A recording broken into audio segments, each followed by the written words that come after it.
தூத்துக்குடி மாநகராட்சியில் உள்ள வஉசி சாலை பகுதியில் சட்டமன்ற உறுப்பினர் தொகுதி மேம்பாட்டு நிதியிலிருந்து அமைக்கப்பட்ட பயணிகள் பேருந்து நிறுத்தத்தை அமைச்சர் கீதா ஜீவன் இன்று திறந்து வைத்தார்.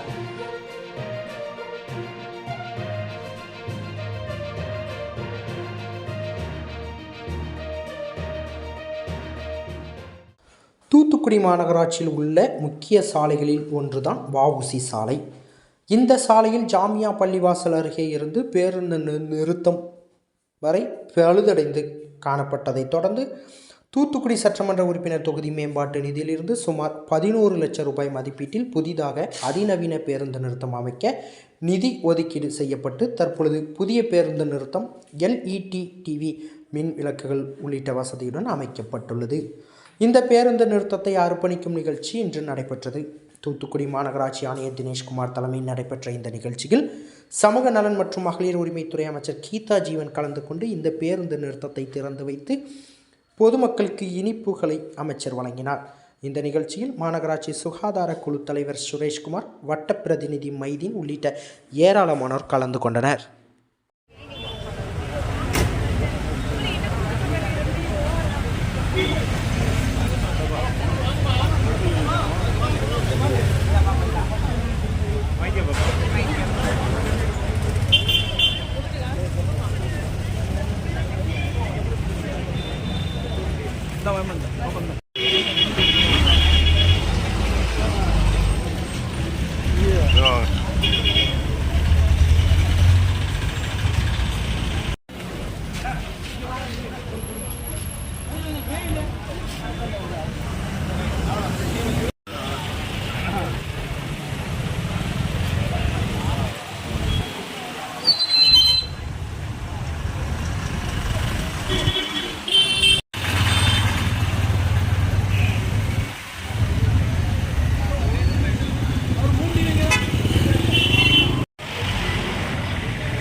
செய்திகளை உடனுக்குடன் தெரிந்து கொள்ள உங்கள் கரம் டிவியை சப்ஸ்கிரைப் செய்யுங்கள். அதோடு பெல் பட்டனையும் கிளிக் செய்யுங்கள்.